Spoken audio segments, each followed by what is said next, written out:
오늘 말씀의 제목 함께 따라하겠습니다. 헷세드의 하나님, 그의 은혜는 그치지 않습니다.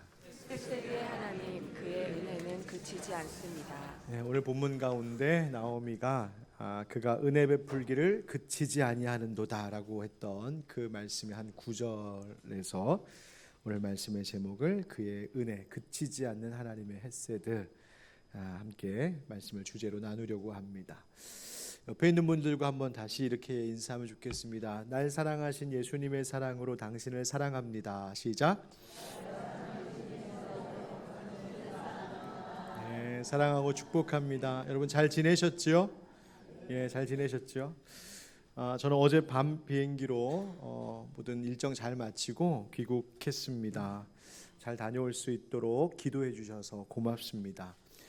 제가 이번에 다녀온 코스타라고 하는 이름은 Korean Students All Nations, 그러니까 모든 세계 온 열방 가운데 있는 한인 기독 학생들이라는 뜻입니다. 그러니까 해외 유학생 또 한인 교회의 한인 청년들에게 복음을 전하고 저들이 학문적으로뿐만 아니라 신앙적으로 영적으로 그들이 있는 삶의 모든 분야에서 그들이 공부하고 일하는 모든 분야에서 귀한 크리스찬 리더로서 성장할 수 있도록 복음을 전하고 가르치고 전하는 사역을 이 코스타가 오랫동안 지금까지 해왔습니다.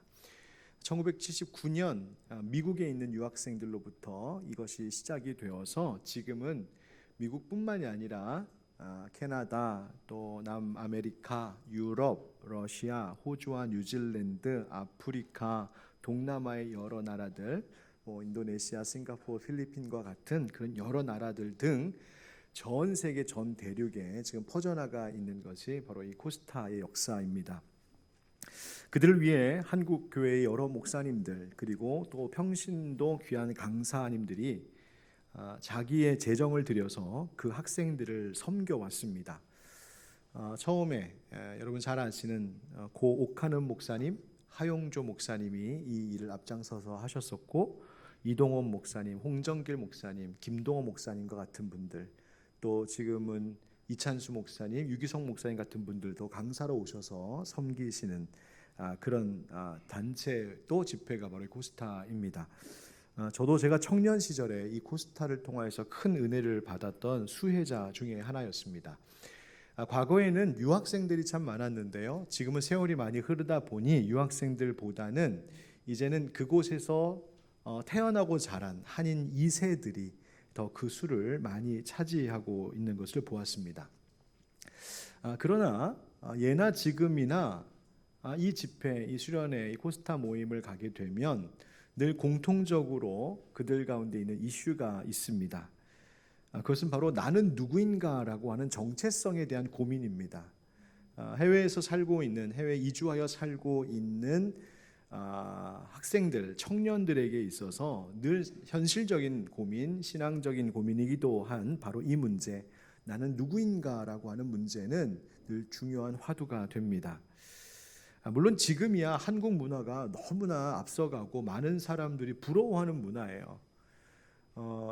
오늘 이번에도 어느 강사 목사님이 자기 어렸을 때, 그러니까 이분은 미국 시민권을 가진 미국인이죠. 그런데 어렸을 때에 고백을 하는데 옛날 자기가 학교 다닐 때는 김밥이나 밥이랑 김 싸가면 학생들이 저게 뭐냐고 친구들이 막 놀렸는데 이제는 김밥을 자기 애들한테 도시락으로 싸주면 친구들이 그런답니다. 야, 너 굉장히 앞서가는구나. 그런답니다. 막 부러워한답니다. 그게 지금 문화예요. 이번에도 나가보니까 하여튼 한국 식당 너무나 많고요. 웬 치킨집이 그렇게 많은지 가는 곳마다 한국 치킨집들이 막 가득한 것이 지금의 서구 사회의 모습입니다. 그렇게 한국 문화가 오히려 이제는 발전하고 발달하여서 많은 해외 외국인들에게 부러움의 대상이 된 것이 현실이기는 하지만 그럼에도 불구하고 여전히 백인 사회 등에서 살아가고 있는 한국 학생들, 어린 또 청소년들에게는 이쪽에도 끼지 못하고 저쪽에도 끼지 못하는 그 중간에 끼어 있는 그 고민과 외로움이 늘 그들이 방황하게 되는 이유로 작용합니다. 다시 말해 그들이 말 그대로 나그네인 것이죠. 나그네의 서러움, 나그네의 외로움, 나그네의 그런 정서적인 또 관계적인 또 현실의 경제적인 그런 어려움들은 늘 그들에게 있어 왔습니다. 그래서 코스타 우리 강사들이 그들에게 늘 강조하면서 말하는 것이 있습니다. 그 한 가지는 무엇이냐면, 그런데 사실 알고 보면 우리 모두가 다 나그네라고 하는 점입니다. 한국에 살던 외국에 살던, 내가 한국에서 쭉 살아온 한국인이든 해외의 유학생이든 아니면 외국에서 사는 한인 1.5세, 2세, 3세이든 혹은 혼혈이거든 상관없이 결국 우리는 모두가 다 나그네라는 점에서 공통되었다라고 하는 것입니다. 왜? 우리의 본래 소속, 우리의 본향은 저 천국 하나님 나라이기 때문에 그렇습니다. 그래서 우리는 이 나그네라고 하는 공통점이 있다. 그리고 우리는 하나님의 사랑 가운데에 예수 그리스도 십자가 그 은혜를 믿는 믿음 안에서 우리는 하나님의 자녀, 하나님의 백성, 하나님의 가족이라고 하는 점에서 우리는 하나다라고 하는 점을 강조합니다. 그것이 바로 그들의 삶의 이유가 되고 존재하는 삶의 목적이 되고 살아가는 방향이 되는 것이죠. 그런데 가만히 생각해 보면 이런 이야기는 그냥 해외에 있는 한인들, 한인 2세들, 유학생들에게만 적용되는 말이 아닙니다. 왜? 우리 대한민국 이곳에 지금 예배드리고 있는 여기에 있는 우리들에게도 동일하게 적용됩니다. 우리도 나그네이고 이방인입니다. 우리의 소속은 하나님 나라 천국이기 때문에 그렇습니다. 그래서 우리에게도 나그네의 외로움이 있습니다. 나그네의 서러움이 있고 나그네의 불안함이 있습니다. 그럼에도 불구하고 우리에게 하나님께서 주시는 은혜가 있으니 그것은 그 모든 나그네의 삶 가운데 하나님이 동행하시고 마침내 우리가 이르러야 할 본향으로 이르게 하신다는 사실입니다. 여러분, 우리는 너나 할 것 없이 그 삶 자체가 나그네 삶입니다. 어느 누구도 내가 주인이다라고 할 것이 없습니다. 아무리 내가 많은 것을 소유하고 있고 내 명의로 된 것이 이것저것이 있다고 할지라도 그것의 주인이 나라고 말할 수 있는 사람은 아무도 없습니다. 왠지 아십니까? 그 어느 것 하나도 내가 창조한 것은 없기 때문에 그렇습니다. 내가 지은 것이 아니기 때문입니다. 내가 이 땅에 빈몸으로 와서 그저 얻은 것입니다. 여러분, 우리의 목숨도 그렇습니다. 우리의 사랑하는 가족도 그렇습니다. 그 어느 것도 내 것이라고 주장할 수 있는 것이 없습니다. 하나님께서 그저 주신 것뿐입니다. 그래서 욥기에서 욥도 이렇게 고백하지 않습니까? 이르되 내가 모태에서 알몸으로 나왔사온즉 또한 알몸이 그리로 돌아가올지라. 주신 이도 여호와시요 거두신 이도 여호와시오니 여호와의 이름이 찬송을 받으실지니이다 하고 아멘. 하나님께서 나그네로 살아가는 우리들에게 잠시 맡겨주신 것, 잠시 허락해 주신 것, 우리가 그거 누리고 사는 것이지, 우리는 빈몸, 알몸, 적신으로 왔기 때문에 우리는 내 것이라고 주장할 수 있는 것이 아무것도 없다. 우리는 다 똑같은 나그네의 삶이다라고 말하는 것입니다. 그런데 놀라운 것은 앞서도 말씀드린 것처럼 나그네의 삶이라고 해서 그것이 불행하고 그것이 그저 너무나 힘겹기만 한 그런 피하고 싶은 인생길이 아니라 그 나그네된 인생 가운데 하나님이 함께 하시는 은혜가 있다는 것이죠. 심지어 믿는 사람뿐만 아니라 믿지 않는 자들에게도 하나님께로부터 받은 것이 없는 인생은 이 세상에 하나도 없다는 것입니다. 그렇기 때문에 우리는 나그네이지만 동시에 은혜 받은 나그네인 줄 믿습니다. 이것이 우리가 살아가는 이유입니다. 이것이 바로 우리가 이것을 기억하고 감사할 때에 비록 나그네의 서러움과 나그네의 외로움과 나그네의 괴로움과 불안함을 가지고 살아가는 우리의 인생이지만 이곳에 살든 저기에 살든 평안한 가운데 살든 고난 가운데 살든 우리는 나그네의 삶이지만 그러나 그것을 은혜 입은 나그네임을 기억할 때 우리는 어디에서나 평안을 얻을 수 있고 담대함 용기를 얻을 수 있고 소망 가운데 살아갈 수 있는 것이지요. 하나님이 도대체 어떤 분이시기에 시편 116편에서 시인은 이렇게 고백합니다. 내 영혼아 내 평안함으로 돌아갈지어다. 여호와께서 너를 후대하심이로다. 할렐루야. 하나님이 우리를 후대하신다. 우리를 좋게 대하신다는 겁니다. 인생에 어려움이 있을 때라도 나그네의 외로움 가운데 우리가 눈물을 흘릴지라도 하나님이 지금도 나를 후대하신다. 하나님이 나를 지금 은혜로 덮으신다라고 하는 사실에 소망을 두고 살면 거기에 진정한 평안이 발견된다는 것입니다. 여러분, 오늘 우리는 룻기의 이제 4번째 시간을 함께 나누게 되었는데요. 이 룻기 이야기의 그 처음을 다시 거슬러 올라가 생각해 보면 이 이야기는 이렇게 시작되었습니다. 어느 유다 땅 베들레헴에 사는 한 사람이 유다 땅에 시작된 이 가뭄, 이 기근으로 인하여서 살 길을 찾기 위하여 모압 지방으로 떠나 옮겨가는 그 선택으로부터 이 룻기의 이야기는 시작되었습니다. 그 사람이 누군가? 바로 엘리멜렉이라고 하는 사람, 바로 나오미의 남편이요 룻의 시아버지가 되는 그 이입니다. 여러분, 이 엘리멜렉의 선택으로 룻기의 이야기는 시작이 되는데요, 이 엘리멜렉이라고 하는 사람의 이름의 뜻이 있습니다. 그 뜻은 나의 하나님, 나의 왕이십니다, 그런 뜻입니다. 한번 따라합시다. 나의 하나님은 나의 왕이십니다. 이것이 엘리멜렉이라고 하는 이름의 뜻이었어요. 아마도 엘리멜렉의 부모가 이 아들을 낳으면서 그 믿음의 고백으로 지어줬을 것 같습니다.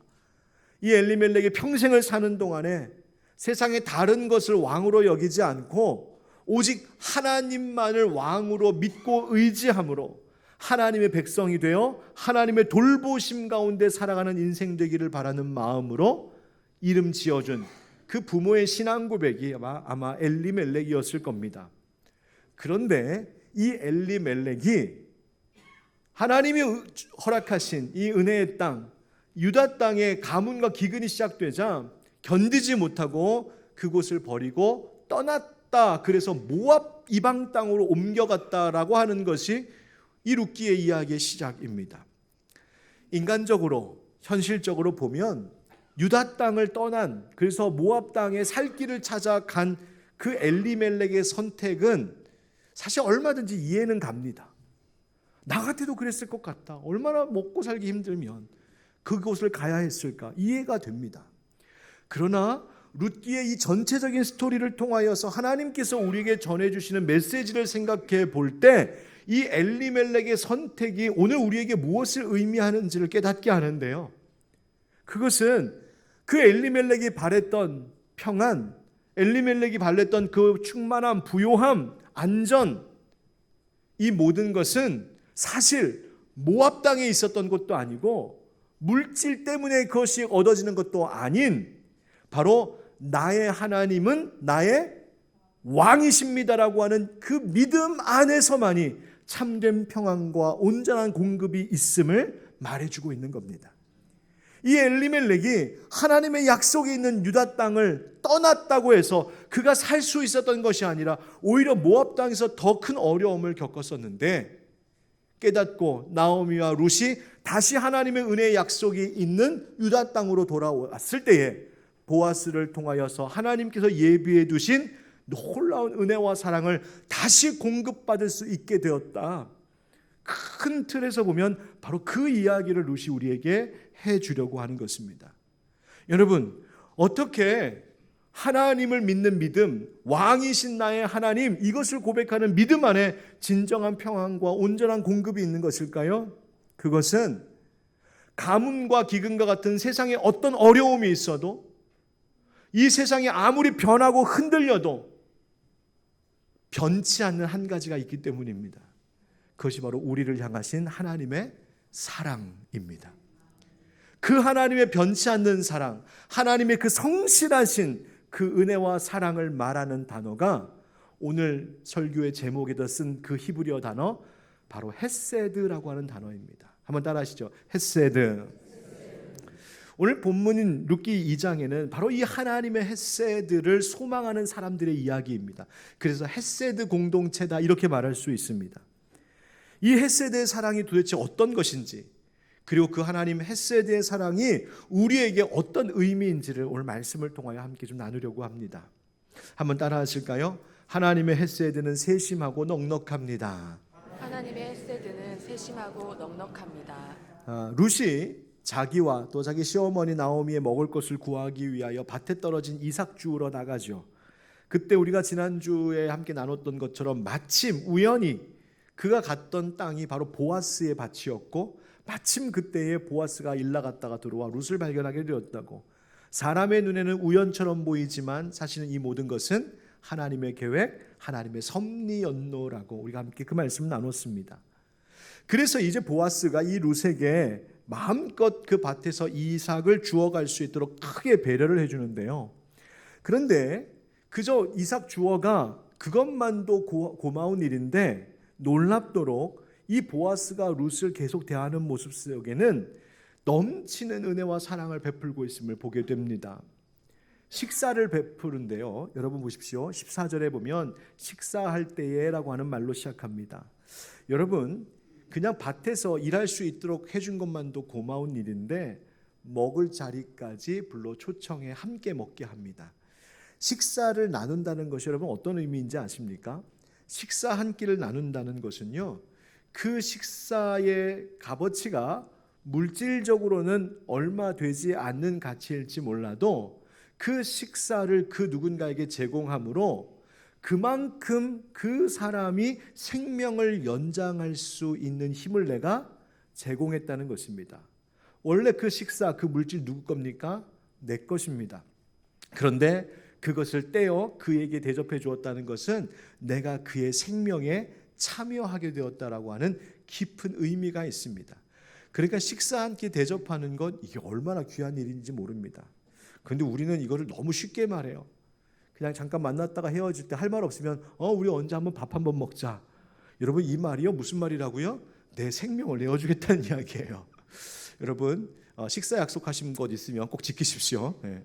자 아무튼 그런데 보아스가 지금 룻에게 그 식사를 내어주었어요. 그래서 14절 말씀이 이렇습니다. 식사할 때에 보아스가 룻에게 이르되 이리로 와서 떡을 먹으며 네 떡 조각을 초에 찍으라 하므로 룻이 곡식 빼는 자 곁에 앉으니 그가 볶은 곡식을 주매 룻이 배불리 먹고 남았더라. 아멘. 와서 같이 먹게 할 뿐만 아니라 보아스가 룻에게 그 떡 조각을 초에 찍어 먹어라 이렇게 가르쳐 주었다는 거예요. 저는 어렸을 때 이 말씀 읽을 때 아니 떡을 식초에다 찍어 먹기 뭔 맛이야? 그랬었거든요. 근데 이게 뭘 말하는지 알겠더라고요. 이 떡은 사실 빵을 이야기하는 거죠. 우리 말로 번역할 때 떡이라고 이야기한 거 빵입니다. 옛날에는 빵을 초에 찍어 먹는 일 없었거든요. 근데 이제는 이탈리아 식당 가고 브런치 카페 가면은요 빵 나오면 죄다 식초 줍니다. 식초에다가 올리브 오일 넣어갖고서 그거 찍어 먹는 거 여러분 이제는 익숙해지셨죠? 그런 문화를 이야기하는 거예요. 그러니까 어떻게 하면 더 맛있게 먹을 수 있는지를 세심하게 가르쳐줬다는 거예요. 뿐만 아니라 그가 볶은 곡식을 주었는데 룻이 배불리 먹고도 남을 정도로 넉넉하게 주었다는 이야기예요. 그 다음 15절 말씀 이어서 보겠습니다. 룻이 이삭을 주우러 일어날 때에 보아스가 자기 소년들에게 명령하여 이르되 그에게 곡식 단 사이에서 줍게 하고 책망하지 말며 또 그를 위하여 곡식 다발에서 조금씩 뽑아버려서 그에게 줍게 하고 꾸짖지 말라 하니라. 룻이 밭에서 저녁까지 줍고 그 주운 것을 떠니 보리가 한 에바쯤 되는지라. 아멘. 여러분 이게 얼마나 넉넉한 사랑이냐면 보아스가 룻에게 땅에 떨어진 이삭 주어만 가도록 한 것도 고마운 일인데 곡식 단 사이를 돌아다니면서 죄다 주워갈 수 있도록 했다는 거예요. 심지어 곡식단에서 떨어진 이삭을 주워갈 때 다른 일하는 종들이 눈총을 주지 않도록 그것을 미리 다 얘기해 두었다는 겁니다. 눈치 주지 마, 괴롭히지 마, 마음껏 주워갈 수 있도록 해. 그것도 감사한데 심지어 뭐라고 합니까? 이 묶여있는 곡식 다발에서 뽑아다가 버리면 그거 가져갈 수 있게 하라는 거예요. 아니 그냥 내가 모르고 실수해서 흘린 거 가져가는 거 오케이, 하나님 그렇게 말씀하셨으니까. 놓고 온 것 내가 까먹고 안 가져와서 놓고 온 것 가져가게 하는 것 그것도 오케이, 그거 하나님 명령하셨으니까. 그런데 심지어 곡식단을 다 묶어놨는데 그거 들고 가고 있는 종들에게 야, 한 줌씩 그거 꺼내갖고 땅에 모른 척하고 좀 버려. 어떤 장면인지 아시겠죠? 지금 보아스의 마음이라고 하는 것이 이것이었어요. 넉넉하게 주고 싶은 그 마음. 그래서 그렇게까지 주운 것을 다 털고 나니까 보리가 한 에바쯤 되었답니다. 한 에바라고 하는 것이 정확하게 어느 정도의 양인지를 지금으로서는 알 수 없지만 학자들은 대략 추정하기를 20리터에서 한 30리터쯤 될 거다 그렇게 봅니다. 여러분 땅에서 주운 이삭만 모아서 20리터, 30리터? 여러분 이거는요 엄청나게 많이 주어간 거예요. 여러분 이것이 무엇을 말씀하고 있는지 아시겠죠? 하나님께서 이 보아스를 통하여서 룻에게 은혜를 베푸시는데 세심하게 가르쳐 주시며 베푸실 뿐만 아니라 넉넉하게 베푸셨다는 이야기예요. 바로 여기서 우리는 이 보아스의 모습을 통하여 하나님의 그 헤세드, 하나님의 신실하신 그 사랑이 어떤 사랑인지를 깨달을 수 있습니다. 단지 그냥 하나님께서 성품이 참 좋으셔, 우리 하나님은 친절하셔, 우리 하나님은 늘 그렇게 사랑이 많으셔, 그렇게 단순하고 개념적인 것이 아니라 이 헤세드의 사랑이란 구체적으로 주는 사랑이에요. 주고 또 주고 넘치도록 주는 사랑이에요. 주면서서 생색내는 사랑이 아니라 세심하게 그를 배려하면서 주는 사랑이에요. 차고 넘치도록 주는 사랑, 그것이 헤세드의 사랑이에요. 여러분 이 사랑이 어떤 것인지, 이 넉넉한 사랑이 어떤 것인지 어머니의 밥상에서 우리는 종종 느낄 때가 있습니다. 군대 가기 전에는 남학생들, 남자 아들들이 군대 가기 전에는 엄마가 차려주는 밥 안 먹어. 그리고 늦잠 자느라고 안 먹고 그냥 별로 중요한 줄 모르고 살다가 군대 갔다가 훈련 빡세게 받고 첫 휴가 나오면 엄마가 차려주는 밥 눈물 나서 못 먹어요. 밥도 그냥 퍼주는 게 아니라 고슬고슬한 밥, 깎아주는 것도 아니에요.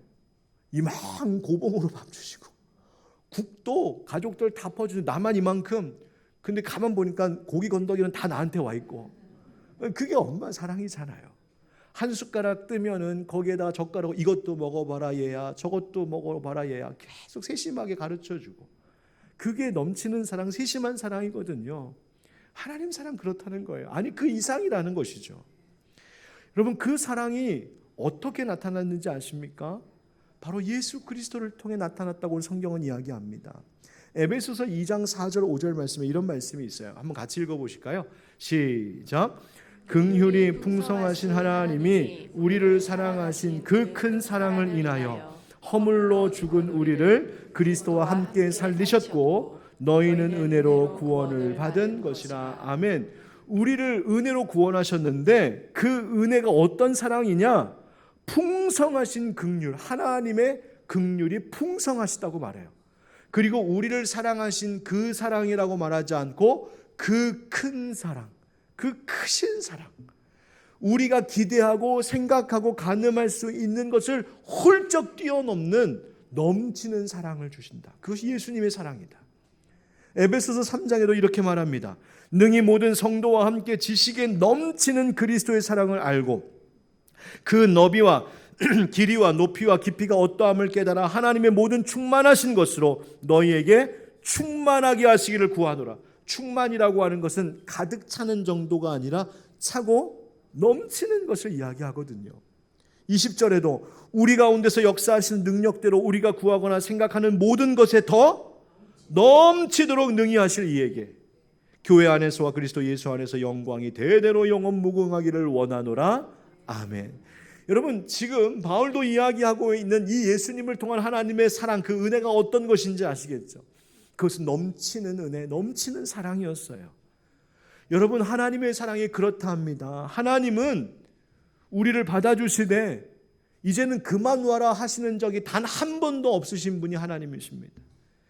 하나님이 우리한테 너 그만큼 용서해 줬으면 됐지 뭘 또 용서해 달라고 그래, 너 양심 있으면 좀 그만 좀 구해라, 그렇게 말씀하시는 적이 한 번도 없는 분이 우리의 하나님이십니다. 하나님은 용서해 달라고 엎드리면 언제든지 마치 이번 용서가 처음인 것처럼 새롭게 나를 용서하시는 분이 하나님이시고, 하나님 나 이거 받아주세요 하면 넉넉하게 받아주시는 분이 하나님이세요. 예수님이 비유로 들려주신 말씀 가운데 돌아온 탕자 이야기 기억하시죠? 그 아들이 허랑방탕한 세월 다 청산하고 아버지의 집밖에 없다 하고 돌아오지 않습니까? 그때 돌아올 때 돌아오는 것을 먼저 발견한 사람이 아버지였어요. 아버지 기다리고 계셨어요. 그래서 먼 발치에서 그 아들이 오는 것을 보고 달려가 끌어안고 고개를 어금 맞추고 입 맞추고 그를 완전히 회복시켜 줬잖아요. 그런데 여러분 이런 상상해 봤습니다. 만약 그 아들이 한 1년쯤 사니까 또 바람이 들어가지고 난 또 나가야겠다. 그리고 또 집 뛰쳐 나갔다가 똑같이 또 허랑방탕한 세월 살다가 두 번째로 돌아왔다고 한번 생각해 봅시다. 아니 두 번째, 세 번째 연거푸 그런 일이 있었다고 한번 상상해 봅시다. 그때 그 아버지는 어떤 반응을 보였을까요? 야, 내가 접대도 한번 용서해 줬는데 이번 세 번째다. 이젠 안 되겠다. 너 그냥 돼지우리에서 계속 살아라. 그럴 아버지였을까요? 아니요. 예수님이 그 비유에서 들려주신 아버지의 성품은 결코 그런 성품 아니에요. 7번이면 7번, 70번이면 70번 용서하고 받아주고 안아주셨을 그 넉넉한 아버지가 그려지고 있는 이야기잖아요. 여러분, 우리를 향한 하나님의 사랑이 그러한 줄 믿습니다. 그러므로 여러분, 어떠한 죄 가운데 있다 할지라도 망설이지 말고 주님께로 돌아오십시오. 주님, 내가 지난번에 짓고 하나님 앞에 용서받은 사랑 아는데 그 용서받은 죄 나 이번에 똑같이 또 짓고 하나님 앞에 나왔는데요. 하나님 이래도 용서해 주시겠습니까? 하나님 어떻게 말씀하실까요?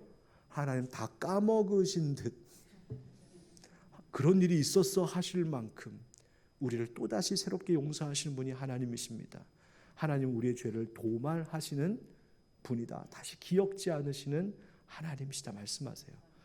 여러분, 우리에게 필요한 것 있거든 하나님 앞에 서슴없이 주님 앞에 부르짖으며 구하시기 바랍니다.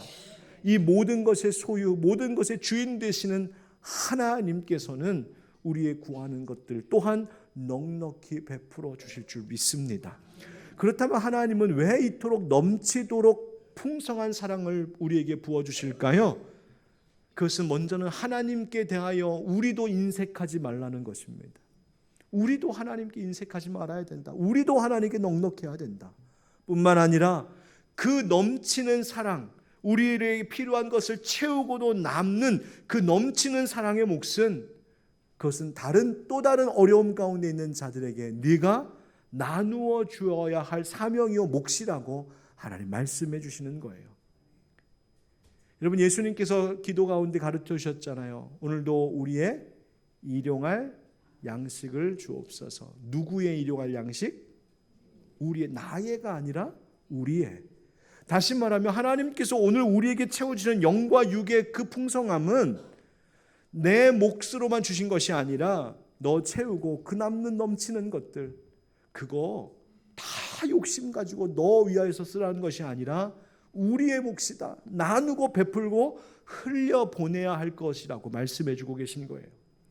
여러분, 정해진 대로 그저 기브 앤 테이크지, 마치 거래하듯이 너 나한테 이만큼 줬으니까 나도 너한테 이만큼 딱 주면 되지 하고 그렇게 끝내버리는 것은 그것은 사랑이 아니라 거래입니다.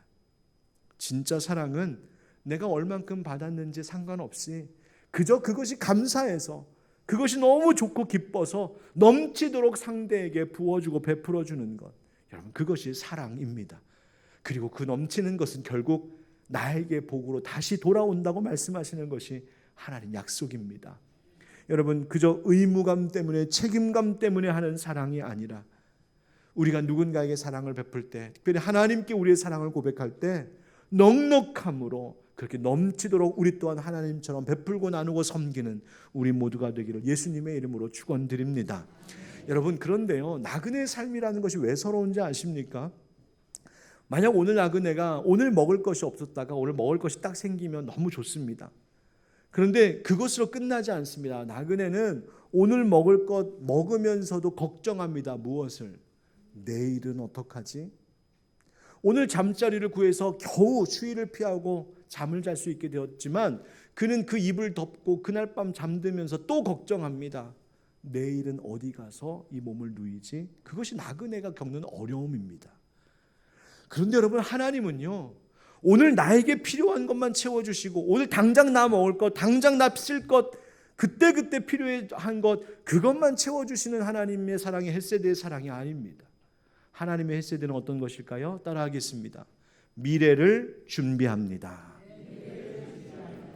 나오미가 20절에 이렇게 말합니다. 나오미가 자기 며느리에게 이르되 그가 여호와로부터 복받기를 원하노라. 그가 살아있는 자와 죽은 자에게 은혜 베풀기를 그치지 아니하도다 하고, 나오미가 또 그에게 이르되 그 사람은 우리와 가까우니 우리 기업을 물을 자 중에 하나이니라 하니라. 아멘. 여기서 기업 물을 자라고 하는 말이 히브리어로 꼬엘이라고 하는 단어인데 동사 까알에서 온 단어입니다. 이 까알이라고 하는 말은 뭐냐면 도로 사오다 그런 뜻입니다. 레위기 25장 25절에 보면 하나님이 어떤 법을 제정하셨냐면, 하나님이 각 지파와 족속마다 그 땅을 기업으로 주셨잖아요. 각 집안마다 하나님이 주신 그 땅을, 그 토지를 계속 상속해야 했습니다. 이 땅은 팔 수도 없고 빼앗을 수도 없었어요. 그 땅, 그 족속의 것이었어요. 그런데 레위기 25장 25절에 만약 어떤 사람이 너무 가난해서 정말 쓸 것이 없고 먹을 것이 없어서 그 땅을 누군가한테 팔고 물질을 얻었다면 나중에 어떻게 해야 되느냐? 그 형제 중에, 그 친족 중에 다시 그 땅을 제값을 주고 도로 사와서 그 기업의 땅이 계속해서 유지되도록 하셨습니다. 그 도로 사오는 것, 값을 지불하고 도로 사오는 것을 까알, 기업을 무른다라고 표현한 겁니다. 노예가 있습니다. 노예를 내가 돈을 주고 사옵니다. 그리고 사와서 그 노예, 그 종에게 넌 이제 자유야 라고 속전을 주고 사와 자유를 주는 것, 그것이 바로 까알입니다. 그래서 이 말을 하나님께 쓰면 어떻게 되냐면, 하나님께서 그의 백성을 구원하시기 위하여 자비를 베풀어 주신 그 모습을 기업을 무른다, 속전하다, 도로 찾아온다, 그렇게 표현이 되는 겁니다. 지금 나오미가 보아스라고 하는 이름을 딱 듣더니 나오미가 그렇게 말하는 거예요.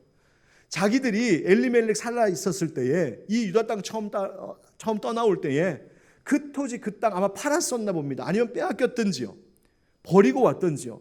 그런데 돌아와서 보니 자기 땅 없거든요. 농사 지을 땅 없어요. 그것 없으면 그냥 오늘 먹고 끝나는 것입니다.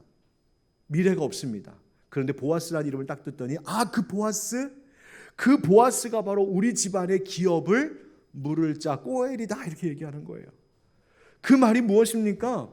아마 이 보아스를 통하여서 다시 그 땅을 되찾을 수 있도록 하겠다는 바로 이 기대가 나오미 가운데 있었던 것이죠. 여러분, 하나님이 어떤 일을 행하신 것입니까? 당장 그날 먹을 것, 아니 20리터 30리터짜리 보리와 밀 주어서 그걸로 며칠 연명하는 정도의 삶을 하나님이 주신 것이 아니라 그들이 먹고 살 수 있는 땅을 예비해 두셨다는 이야기입니다. 여러분, 그뿐입니까? 성경은 분명히 말하죠. 보아스와 룻이 그렇게 만나 서로 사랑하여 결혼하게 되고 그 두 사람의 자손들 가운데 예수 그리스도 메시아를 태어나게 하심으로 우리의 구원자가 되게 하셨다고요. 다시 말하면 하나님의 헤세드라고 하는 것은 무엇이냐? 당장 오늘 먹을 것 주는 것으로 끝나는 것이 아니라, 심지어 그저 이 땅에서 농사 짓고 살 땅 주는 정도가 아니라 영원토록 살 수 있도록 우리를 구원하시는 일을 지금 준비하고 계셨다는 이야기입니다. 여러분, 헤세드의 사랑은 그런 것입니다. 오늘 이 땅 가운데에서 살아가는 동안 겪는 어려움과 배고픔과 모자람이 있을 수 있습니다. 하나님 그것도 여러분에게 영과 육구로 채워주실 줄 믿습니다. 그러나 오늘 현재 당장의 문제만이 아니라 하나님은 우리의 미래의 일을 준비하시는 분이십니다. 지금 다 보이진 않지만, 다 계산할 수 없지만 하나님의 헤세드는 그 사랑을 의지하며 그 하나님의 사랑에 소망을 두고 사는 자들에게 영원토록 예비되어 있는 하나님의 은혜를 보게 하실 줄 믿습니다. 하나님의 사랑은 우리의 미래를 준비합니다. 여러분, 그렇다면 그 하나님의 헤세드는 어떤 사람들을 통하여 나타나고 또 우리 어떤 사람들이 경험할 수 있을까요? 한번 따라하겠습니다. 말씀 순종을 통해 나타납니다. 말씀 순종을 통해 나타납니다. 여러분, 나오미가 이런 말을 해요. 20절에 그가 여호와로부터 복받기를 원하노라. 그가 살아있는 자와 죽은 자에게 은혜 베풀기를 그치지 아니하도다. 여러분, 여기서 그는 누구일까? 하나님을 이야기하는 걸까? 보아스를 이야기하는 걸까? 아마 문맥상 이것은 보아스로 보는 해석이 옳은 것 같습니다. 그 보아스가 살아있는 자와 죽은 자에게 은혜 베풀기를 그치지 아니하도다. 그러면 여러분, 살아있는 자는 누구이고 죽은 자는 누구일까요? 살아있는 자는 지금 이 이야기를 하고 있는 나오미와 룻을 이야기합니다. 죽은 자는 바로 그의 죽은 남편 엘리멜렉과 그의 죽은 두 아들 기럯과 말론을 이야기합니다. 그렇다면 이 모압 땅에서 죽은 남편 엘리멜렉과 두 아들에게도 은혜를 베풀었다는 말인데 도대체 이 말이 무슨 말일까? 그래서 성경 해석하는 성서학자들 이렇게 해석합니다. 지금 나오미와 룻을 도운 것은 지금 살아있는 이 두 사람을 도운 일이기도 하지만 결국 조금 더 의미를 확장시켜 생각해 보면 이미 죽은 자들, 그 남편과 그 아들들을 위로하는 도움일 수도 있겠구나. 이렇게 해석하기도 하고요. 또 하나는 이 나호미가 보아스라고 하는 이름을 들었을 때 그가 우리 기업 물을 자야 라고 말했던 것을 보면 이 엘리멜렉의 가족이 과거에 유다 베들레헴 땅을 떠나기 전에도 보아스가 이 엘리멜렉과 그 두 아들과 이 가족을 도와주었던 적이 있었던 것 같다라고 추정하기도 해요. 어느 쪽으로 해석을 하든 중요한 것은 뭐냐면 보아스라고 하는 인물이 어떤 사람이었는지를 말해주는 거예요.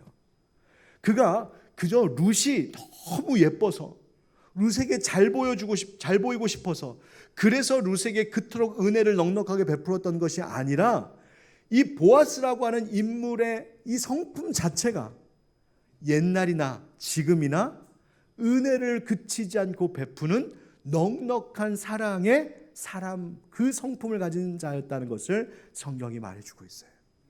자, 그렇다면 이 보아스는 왜 그런 사랑을 베풀었을까?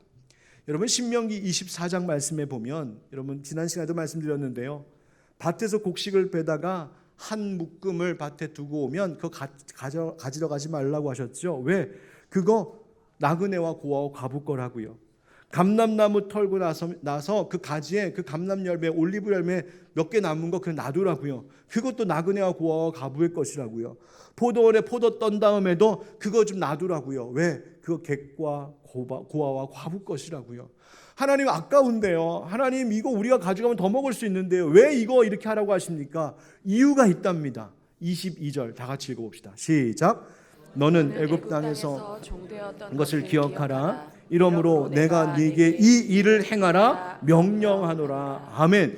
여러분 이 사랑과 은혜를 베푸는 이유가 무엇이냐? 너희도 그 은혜와 사랑을 받지 않았느냐? 애굽 땅 종되었던 곳에서 너희들을 출애굽시켜 이 가나안 땅을 주고 여기서 농사짓게 하고 집지어 살게 하고 너희들 지금 이만큼 먹고 살게 한 것, 그거 하나님의 은혜 아니냐는 겁니다. 그거 기억하고 잊지 말고 기억하라. 그리고 정말 그것에 감사하다면 나그네와 같은 자들 살피고 먹이고 은혜 베풀어야 된다. 사랑의 빚, 은혜의 빚을 갚으라는 말씀이었습니다. 여러분 제가 이번에 코스타 집회 다녀오면서 이렇게 코스타 집회를 다녀올 때마다 저에게 개인적으로 하나님 주시는 큰 은혜와 또 유익이 뭐냐면 참 좋은 다른 목사님들과 참 좋은 강사님들과 교제할 수 있게 된다는 거였습니다. 이번에도 너무 유명한 분들이 함께 오셔갖고 제가 몸둘 바를 몰랐는데, 여러분 우리 혼자 걷지 않을 거예요 뭐 이런 찬양 우리 많이 불렀었죠. 그 혼자 걷지 않을 거예요 찬양이 조회수가 1억 뷰예요. 1억 상상이 안 가죠. 조회가 1억 뷰예요. 1억 뷰. 그 다음에 뭐 차트 1위, 찬양 CCM 1위가 아니라 일반 노래 중에 1위인데 그거를 지으신 그 예람 워십의 전용 목사님이 이번에 같이 오셔갖고 같이 오늘 뭐 3박 4일 동안 같이 그냥 먹고 자고 지내면서 섬기고 왔습니다. 그분 나이가 저보다 5살밖에 안 어리신데 너무 동안이어갖고 제가 사진을 괜히 같이 찍었어요. 막 제가 너무 너무 동안, 그래서 너무 인기가 많아갖고 뉴질랜드 청년들도 막 그냥 같이 사진 찍고 뭐 막 사인 받고 하다 막 그러고 나왔어요. 그뿐만 아니라 또 크리스찬 여성 기업 CEO들, 그래서 정말 유튜버에서 혹시 아실라나 모르겠네. 그 연미솔 대표라고 또 계시던데 유튜버에서 엄청 유명한 분이래요. 제가 잘 몰랐는데 하여튼 그런 유명한 분들하고 같이 이제 있었어요. 제가 궁금했습니다. 아니 이분도 엄청 바쁜 분들인데 정말 하루에도 몇 개씩 스케줄을 소화해내야 되고 한국에서도 이분들을 찾는 곳이 얼마나 많은데 이분들이 이 바쁜 사람들이, 이 유명한 분들이 아니 자기 돈 들여서 이 먼 곳까지 와서 왜 며칠 동안 이곳에서 이 고생하면서 섬기실까 궁금했어요. 근데 이유가 있어요. 그분들의 간증을 듣다 보면 그 강사로 온 분들의 동일한 공통점이 있는데 그것이 뭐냐면 자기들이 청년 때에 하나님께로부터 받은 사랑이 너무나 커서 자기가 너무나 가난했을 때, 자기가 너무나 방황했을 때, 자기 너무나 힘들었을 때 하나님께서 그 청년 때에 부어주셨던 하나님의 사랑과 은혜의 빚이 있어서 그거 갚아야 되는 마음으로 거기 오셨다고 다들 간증하세요. 우리 교인이었던, 우리 하늘빛 광성교회 초창기 교척 막 시작했을 때 우리 교인이었던 집사님 가정이 그 뉴질랜드로 이민을 가셔서 지금 거기 정착하고 살고 계시거든요. 제가 비행기 10시간 타고 신방 다녀왔습니다. 이제 갔는데 그 집사님이 잘 정착하셔서 목사님 고맙다고 집으로 꼭 오시라고 그래서 가서 식사 대접 받고 왔습니다. 마침 제가 갔던 집회하던 그 교회를 출석하고 계셔서 큰 도움을 받았어요. 그런데 식사하면서 그 남편 집사님이 저한테 이렇게 말씀하시는 거예요. 목사님 너무 감사하다고. 밥은 제가 얻어먹고 있는데 뭐가 감사하냐고. 아니에요 목사님 저희 처음 한국 떠날 때 하늘빛 광성교회에서 마지막 인사할 때에 목사님 제 머리 위에 손 올려 안수해 주시고 기도해 주셨던 거 저 기억하고 있어요. 그래서 이민 와서 너무나 힘든 8년의 세월도 있었지만 그때마다 목사님 기도해 주신 거 기억하면서 힘냈어요. 목사님 저 그래서 너무 감사해서 이렇게 대접하는 거예요. 제가 너무나 감사했습니다. 저 역시도 청년 때에 큰 사랑의 빚, 은혜의 빚을 지어서 그거 갚는 마음으로 그 해외에 있는 청년들 섬기고 오는 것인데 제가 빚 갚으러 갔다가 오히려 사랑의 빚을, 은혜의 빚을 더 지고 왔습니다.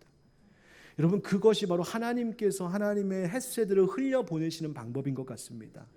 서로에게 사랑의 빚을 지도록 하시고 그것을 갚게 하시는 것. 여러분 하나님께서 사랑으로 명령하신 그 말씀대로 순종하며 살아갈 때 사랑하라고 은혜 기억하며 살라고 하시는 그 말씀 기억하고 순종하며 살아갈 때 자연히 우리의 삶 가운데에 하나님의 헤세드가 나타날 줄 믿습니다. 우리가 2025년도를 준비하며 하나님 앞에 기도했습니다. 하나님 어떤 10년 어떤 한 해를 준비해야 될까요? 어떤 비전을 가져야 할까요?